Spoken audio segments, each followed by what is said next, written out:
This is Joe Morse.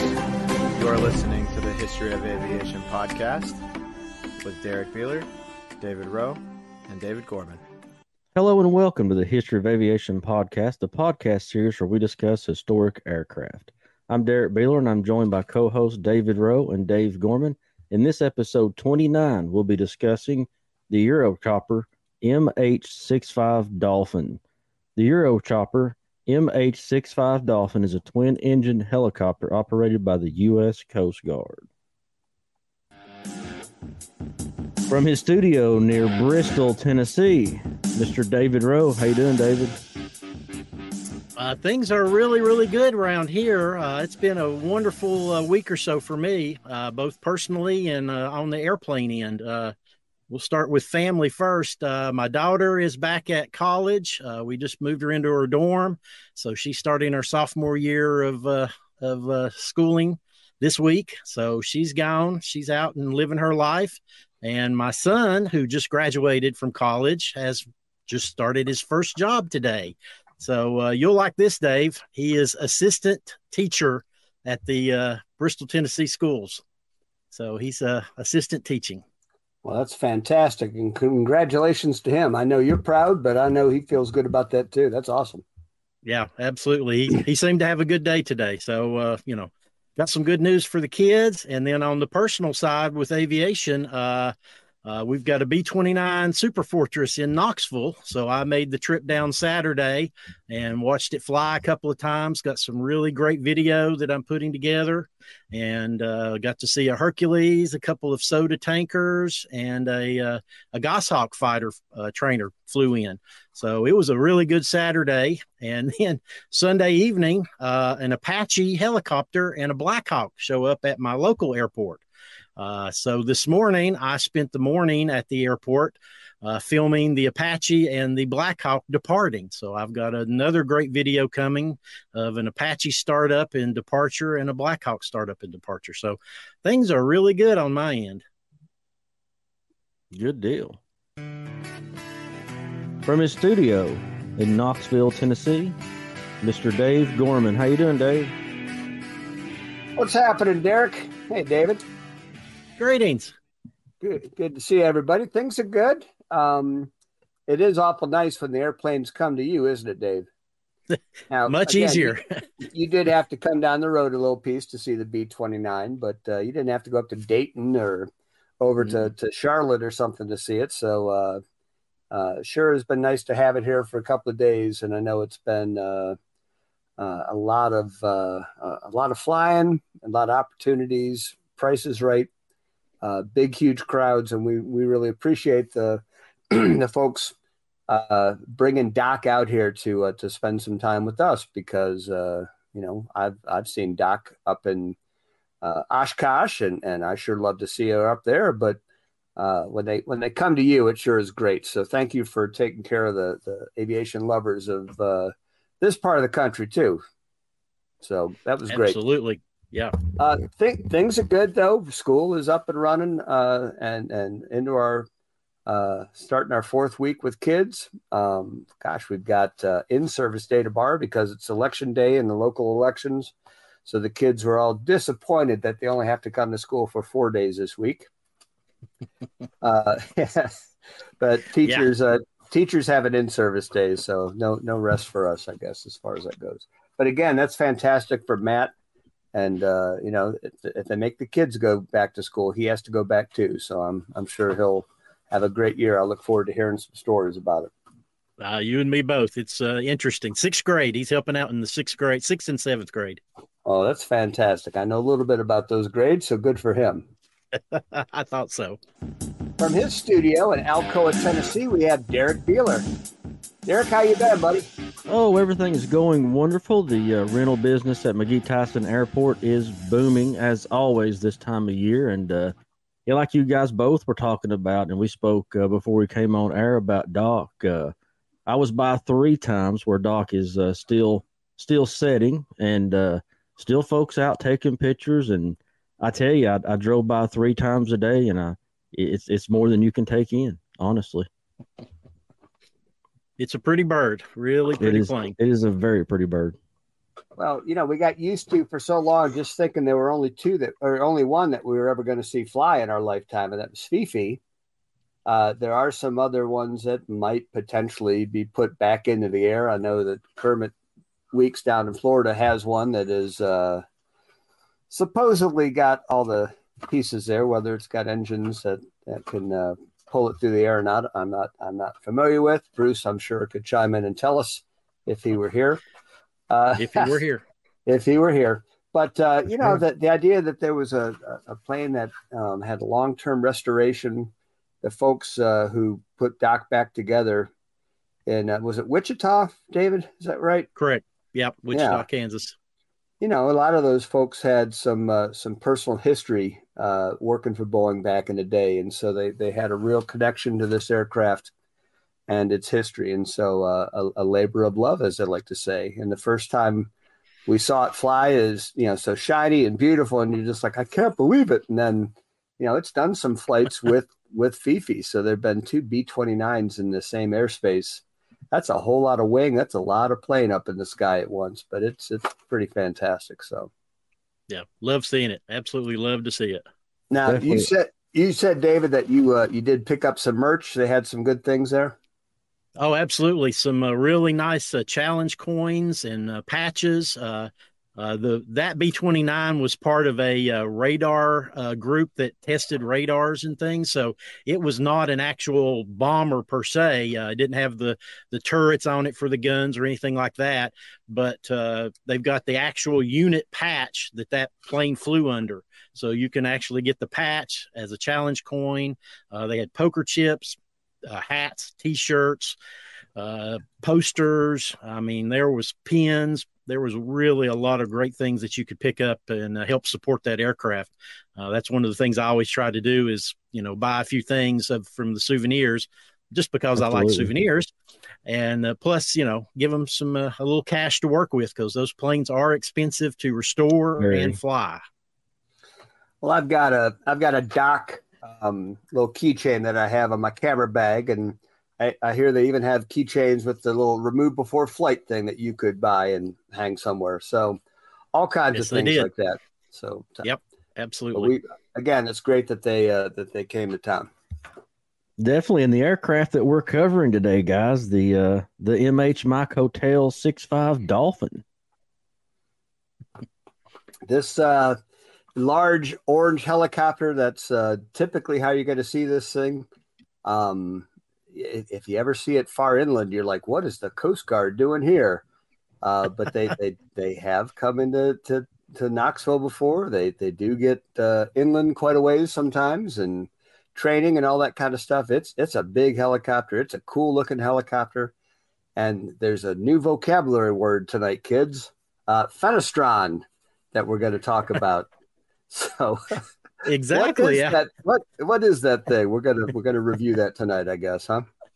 Oh, absolutely. As a matter of fact, the Dolphin has made an appearance at my airport here in East Tennessee at Tri-Cities, and that was about 2 years ago. Just showed up on the radar, and I ran out and got lucky and got some video of it starting up and departing. So I'll post a link to that video so everybody can see one in action, because they do. This helicopter sounds a little bit different because of exactly that Fenestron tail rotor, where it's enclosed. It has a different whine than a typical helicopter with an open air tail rotor.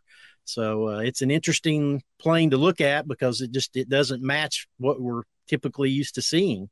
So, but it's very efficient. Yeah, that bright orange color is unusual, but also the arrangement with the tail rotor is something that definitely catches your eye and makes you wonder what the heck is that thing. So, well, I actually like the look of this aircraft. It's very sleek. It's compact. It's very well put together. It pleases my eye when I see it. It's not, big and bulky. It's not got lots and lots of things hanging off of it. It's just, it's pretty neat. It's well put together. It's a French design. As a matter of fact, Aerospatiale was the originator of the aircraft. They built these in France starting in 1975. And the Coast Guard decided in 1979 that they liked this aircraft and wanted to incorporate it into the Coast Guard. So they started purchasing it's a Dolphin in French. It's a Dolphin in the United States. So a little name different depending on where you're from, but it's basically a Dolphin is the name. Well, that's appropriate because, again, in service for in our country, the user that is most well known for using this helicopter is the Coast Guard. Absolutely. Search and rescue. This is a short range helicopter, which is something I didn't really realize that it's typically used for short range. It's only got about a 3-hour flight envelope. So it stays close to shore and does those quick out and back type missions and leaves the longer ones for the Jayhawks, which are Blackhawks, similar type. So if it's long range, it's a Jayhawk. If it's a short range, it's this Dolphin aircraft. So 3-hour loiter time out and back. So, and these are often based at Coast Guard stations that are, of course, inland a little bit or along the coast, but they're stationed on land, although they can go out to sea aboard ship. But typically these are land-based helicopters that are sent out on patrol or search and rescue type missions, right? That's correct. The Coast Guard has about, I think it was 17 cities on the Atlantic, Pacific, Gulf of Mexico, Hawaii, and the Great Lakes. So, anywhere there's a large body of water, that's where the Coast Guard typically is. They pretty much cover all around the United States. But mostly on land. They do fly from some of the Coast Guard cutters. That's one of the reasons this is a good plane aircraft is that the helicopter's small enough to fit on their Coast Guard cutters. That's probably one of the reasons it was picked is because it's not an oversized aircraft. It's just the right size.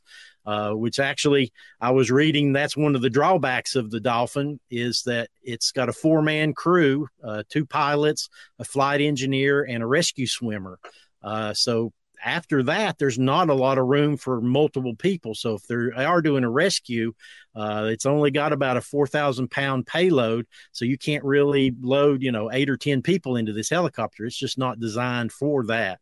It's for the, 1 or 2 people, quick out and back type situations. And again, landing on the cutter, they can go out. Another thing that on a ship, it can do icebreakers, and it works as the eyes for an icebreaker. It can fly out over the horizon a little ways and pick out lanes for the ship to actually break ice in. So there's a couple of uses from the shipboard is not only search and rescue from a cutter, but also icebreaking. So it's a lot of choreography with the ship's captain and crew, just kind of determining, what they're looking for, coordinating the path that they might take through the ice, like you say, but also with searching, maybe in coordination with Coast Guard C-130s, trying to pick up beacon signals and sightings and things like that. Coast Guard aircraft always have powerful spotlights. That's a big part of the job that they do. Do you have any information about that? Not about a big, powerful spotlight, no, but maybe you do. Well, I was actually hoping that you were gonna have that for me. I could already hear Bruce laughing now because I assumed with your encyclopedic knowledge that perhaps you'd found something about that, but with that search and rescue type of job that it does, that's something that being able to locate. I'm looking here for it. I thought I saw something about this beacon that it has. I'm going to keep looking for that. It might be an addendum in a note once we get this thing posted. Yeah. Hey, okay. My face is nearly the same color as the helicopter. Fantastic. Well, one of the things that on that search and rescue aspect of it, one of the things that this helicopter is capable of doing is it has an autopilot situation where you can program search patterns into the helicopter's computer and you can sort of fly hands off. so that the pilot and the co-pilot can keep their eyes on the water or land. I mean, this helicopter can also fly, in mountainous terrain, and it's capable of mountain to sea. So it's anywhere in between, but it can fly predetermined routes so that the eyes are out looking, which is really interesting. That's one of the features that they incorporated into the system. One of the other things that it can do is it has the autopilot will allow you to set a hover about 50 feet above the surface, and it will maintain that hover in that position. So if you get it into that position and you need to lift somebody up, everybody can focus on getting that person into a basket and up into the helicopter and not worry about physically flying the aircraft. So, some great features built into that search and rescue aspect is, maximizing the crew's ability to, do their job and not worry about what the helicopter's doing. It will take care of itself. Well, you got to believe that there's been a lot of people whose, that was the key thing that helped get them rescued, was the ability of the crew to concentrate on the rescue while the helicopter flew itself. Yeah, absolutely. I mean, I've seen some Coast Guard training videos of these guys, dumped out into the water and, searching, pulling people in. And I mean, that's some hard work they go through. Absolutely. They are highly trained people. Yes, it's just amazing. And you mentioned about rescue divers. This helicopter does not have the capability to land on the water, does it? It does not. The previous helicopter that it replaced, the Sea Guard, the MH-65, that one you could land on the water, but this one does not have that capability. So to get a swimmer in the water, I was watching some videos. They will bring the helicopter down to about 15 feet. And once the diver has given the okay that it's clear for him to jump, he gets tapped 3 times on the shoulder and off he goes into the, raging sea to go help somebody, hook up a line or whatever needs to be done. So these guys are insanely brave to dive into a, day or night, regardless of the weather. These guys are out there doing this job, and that's amazing. Well, and you think about that downwash with the hovering helicopter right there has got to make it so choppy, of course, with everything else that they're trying to focus on doing and concentrate. And of course, somebody that is right there trying to be rescued, they don't want to hover right over them and nearly drown them with that downwash. So exactly. Goodness gracious. So, yeah. Now, I did not realize, and I should have, that the use of this helicopter in trying to make interdictions with smugglers, people who are trying to cross borders and things like that. So that this helicopter is armed. I did not realize that. Exactly. I believe it was the C model was when they introduced that feature. They added a machine gun and a rifle to the it's called HITRON missions, HITRON missions, force from above. And it's exactly what it is they go out looking for smugglers, boats that are, not responding to commands or not stopping. And they have one of the crew members who's capable of taking that shot and hitting one of the engines and disabling a boat. So let's see, they've conducted over 800 interdictions and detained over 2,500 suspected smugglers. Wow. Since 1999. And I'm sure those numbers are much higher now because that information was a few years old. So, I mean, they've done that quite a bit. But, it's pretty impressive. You've got a moving boat that's going as fast as it can go and a helicopter chasing. And, you have to match the speed of the boat and somebody's going to take a shot and stop it. Well, they have to know that's coming, and, they have to decide, well, I guess it's worth it to try to outrun this guy. But my gosh, I would not want to be facing it down, that's for sure. Well, one of the things I read was there was a dolphin chasing a boat, some smuggling, and as they're watching the boat go, somebody is tossing packages over the side of the boat, which is obviously, drugs or something of that nature. And so they stop the boat, shoot the engine, stop the boat, and then they go back and they pick up the packages that they dumped out of the boat. So not only were they stopping the boat, they were getting the evidence that these people were dumping into the water. So even if you think you're getting away with it, you're not going to get away with it. Well, and plus they're also, I guess it's infrared filming or whatever. They got night vision where they're filming these guys and you can see everything that they're dumping. So they get it all tied together. Yeah, absolutely. I think that I first really became aware of this helicopter in the aftermath of Hurricane Katrina, because there were so many rescues after that disaster in New Orleans. There were so many rescues that were happening where people were being picked up off of the roofs of houses and in buildings, and these helicopters flying, and these were not folks who were stranded at sea. They were in a city. And they desperately needed help, and you thought, well, this is a versatile helicopter, and as you mentioned, it doesn't have great legs, but the ability of it to get in and pick up people and then drop them off somewhere safer, just 10 miles away or less, hospital or whatever it might be. It really seemed to me, anyways, it really kind of proved its value and its worth at that time, and so. The type of rescue work that it does has definitely earned its chops. I mean, it's impressive with the interdiction stuff, but I mean, Coast Guard is there to keep us safe, and they do a whole lot of rescue work, and this is an important part of their arsenal. Yeah, absolutely. It's the helicopter's been around since 1985, so it's had a long life with the Coast Guard.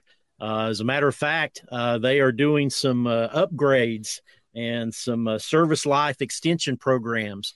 So this helicopter is scheduled to fly up until about 2037. So we got many years to come of seeing this plane fly around, this helicopter fly around. Well, and the Coast Guard is the main user in the U.S., but I've seen this helicopter, this model helicopter, I guess, has been, there's some of these in private use, corporate use and things like that, right? Yes, it's a very popular helicopter for the private use. As a matter of fact, the military, other militaries use it. There is a Eurocopter Panther, which is a troop transport helicopter. Obviously, the Dolphin for air and sea rescue. The EC-155 is your civilian version used for just, executive transport. And there's actually a Chinese license-built version called the Harbin Z9. So the Chinese are actually using this helicopter. That's, how much people like it. It's well used across the world. As a matter of fact, the last one was built in, was it 2022? January of 22 was when the last Dolphin was built. So they just recently stopped building them. And it's a twin engine design, correct? That is correct. Yes. Twin engine. Oh, that's an interesting thing. So when the Dolphin was chosen as the helicopter, they were using Aerospatiale Eurocopter were using a particular engine, and they had their own setup. Well, because of some American rules about things being made in America, they changed the engine to a Lycoming engine.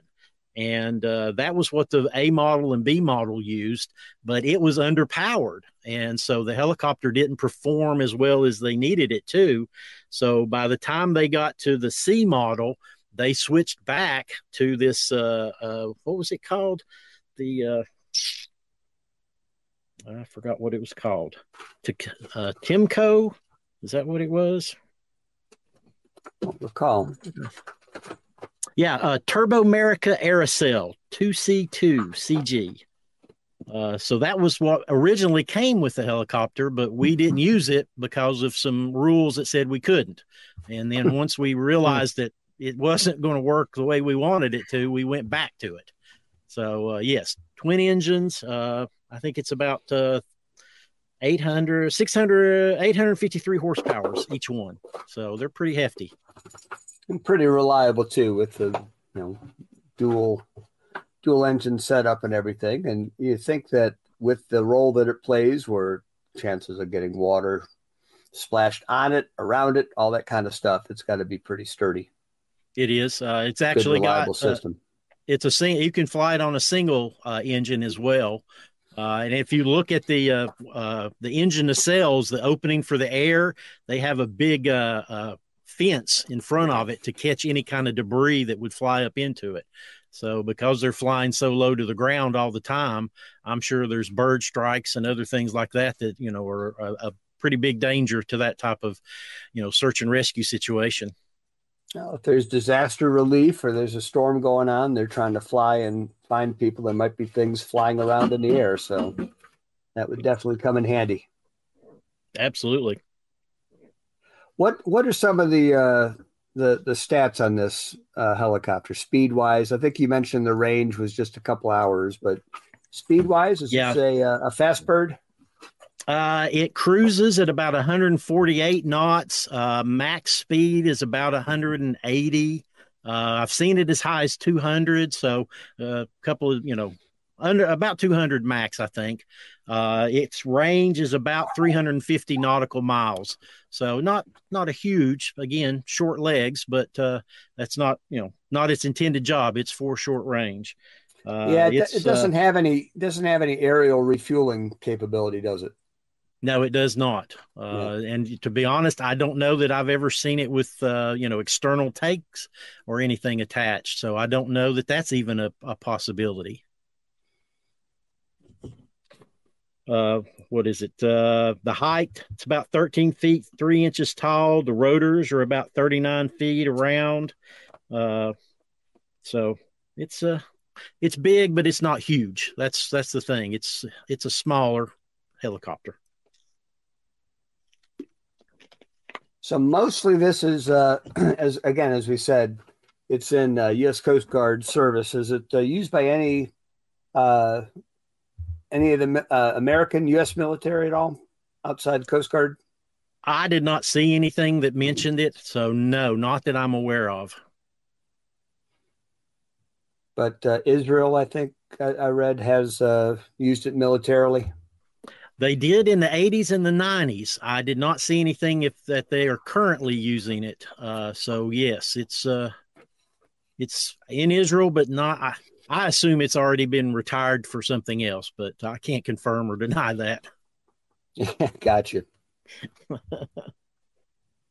And then I know you said they built the last Dolphin back 2022. Correct. And I was looking for the updated number on how many of these served with the Coast Guard. I was a little over 100 is what I read. So not a huge amount, but again, they keep upgrading them, making them bigger and stronger. As a matter of fact, that service life extension program, they are updating structural components, the 9-degree frame canopy, center console floor assembly, floorboards, and side panels. So all of those things are going to be, new to the helicopter.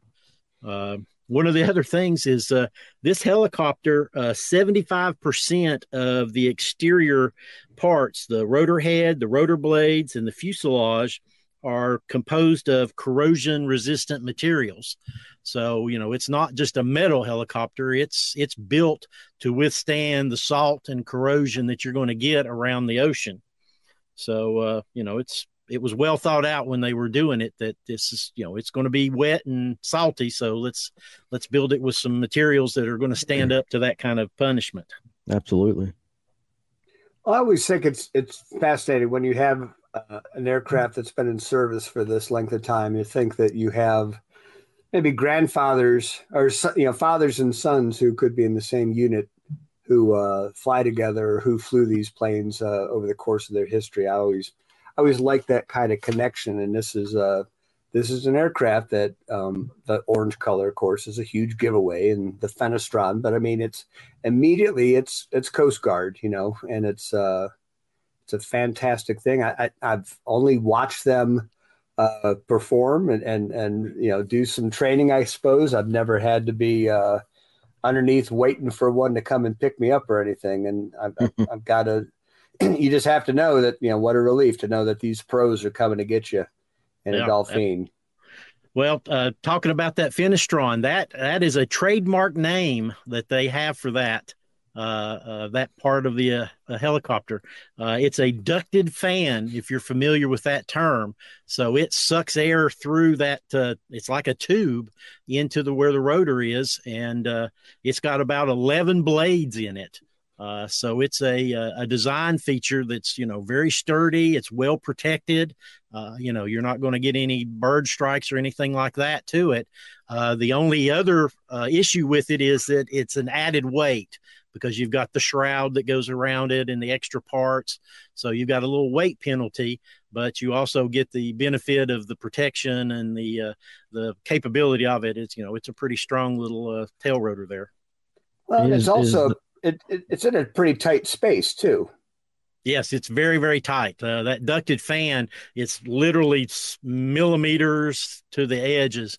It's a really tight, but it works. Is that unique to the Dolphin, or do other helicopters have that as well? No, there are other helicopters that have that, so it's not the only one. Right. Okay. I forget what the helicopter they used in Blue Thunder, but if you remember that movie from a long time ago, I'm pretty sure it had the same type of design.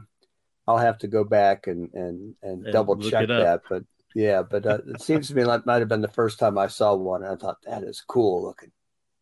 Just something else. It is not a cotton candy maker, though, so kids, stay away. No, absolutely not. Don't mess with it. But, like I said, it's got a unique sound. That ducted fan, it creates a whine that's different than your typical helicopter, and it's interesting to listen to. David, you mentioned that one of these was up in Bristol not long ago. Okay. I figured out why it was here. So there is a facility in Elizabeth City, North Carolina, that does all the upgrades. That's where all the Coast Guard helicopters are going to be upgraded. So this was a West Coast helicopter, and it was flying cross country from Elizabeth City, North Carolina, back to the West Coast. And again, it's got shorter legs, so it's making more frequent stops. And for some reason, it chose Tri-Cities, and I got lucky and was able to get there in time and catch it departing. So that's why it was in this area. I think they wanted to see the famous aerophile for themselves because I think you called ahead. Yeah, your fame is spreading far and wide, no doubt. So I wish they would call ahead and let me know. That would be wonderful.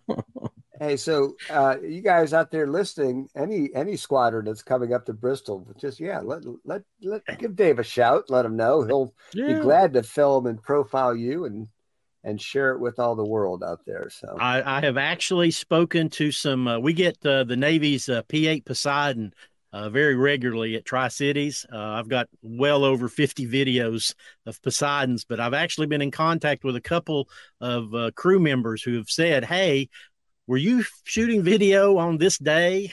Did you get my flight when I was there?"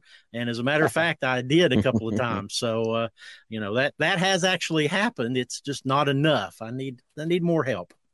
There you go. Well, next thing you know, Derrick, David's going to design his own mission patch for Aerophile that he'll start sharing and trading. So these guys are going to come. They're going to want to land up there in Bristol or at Tri-Cities and trade patches with them. So.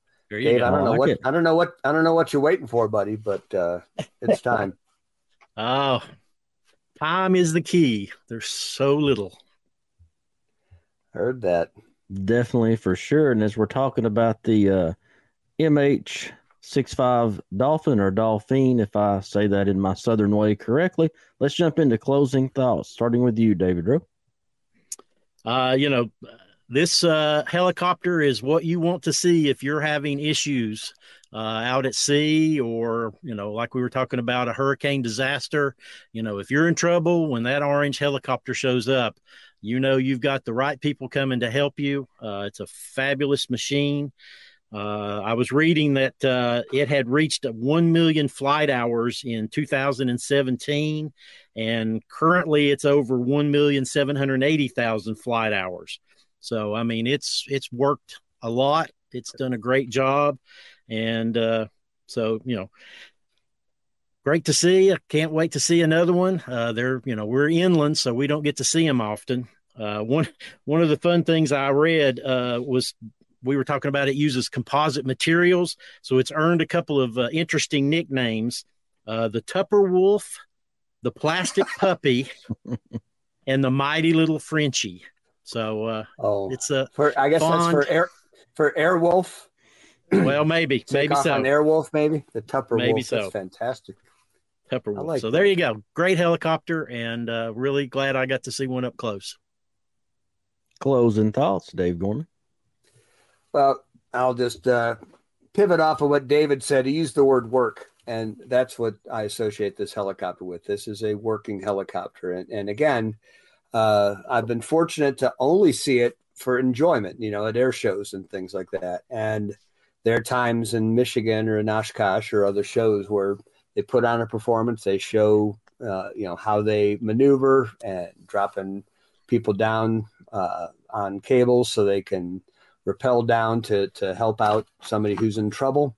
Those guys are pros, and our hats off from all of us, I know, to the Coast Guard, because again, you don't want to need these guys, but when you need them, you sure are glad to see them. And this is a helicopter that has proven its worth over and over for 40 years almost for the Coast Guard.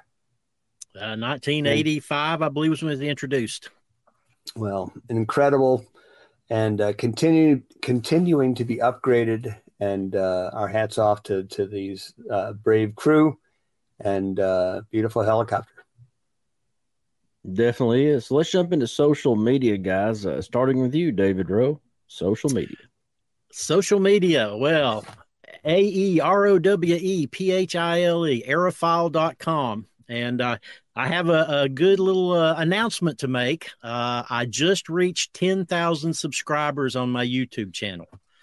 So that's a big milestone to reach. So very, very pleased with that. I'm also on Instagram, Twitter, Facebook. I have a website, aerophile.com. Lots of aviation photos and videos. Please come check me out. Definitely. Mr. David Gorman, what about your social media for us today?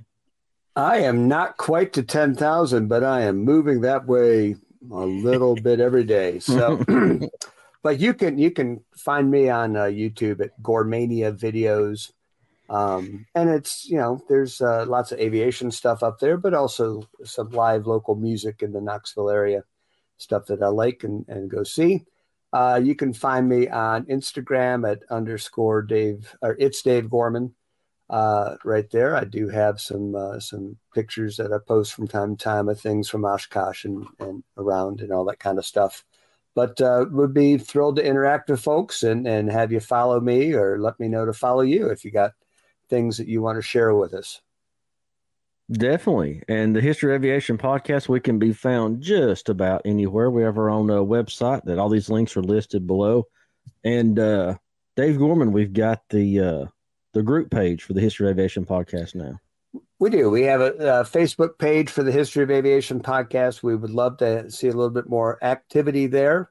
Comments on shows, suggestions for things, corrections. Yeah, Bruce, we know. Anything that you want to say, except you, Bruce. But Darren Wells, who's a local photographer, got to spend some time with a couple of times this year, but saw him when we went to go see Fifi come in. He's a follower. We have a lot of folks that pay attention to what's going on, but we'd love to have some feedback too. So check out that Facebook page. Give us a like, give us a follow, give us a comment, would you? Definitely. And we're also on, we definitely would take it. And we're also on Instagram and Twitter and Patreon. Be sure and check out our Patreon page. We got some good deals over there for anybody that wants to support the show. It does cost money to produce and put this show out. Definitely enjoyed it, guys. Absolutely. Love it.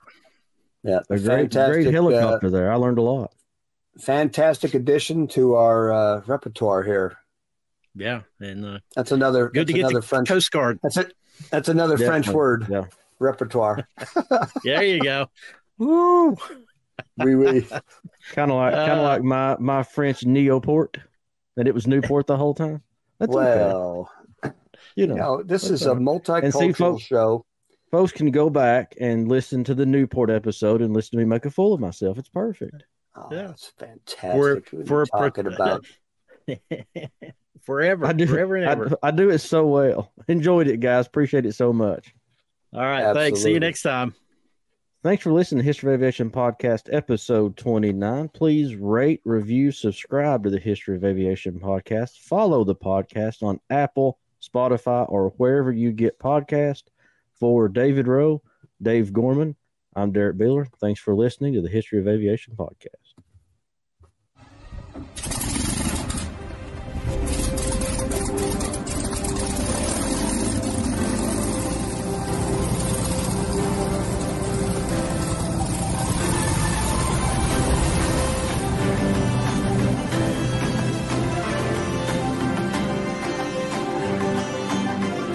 This is Joe Morse.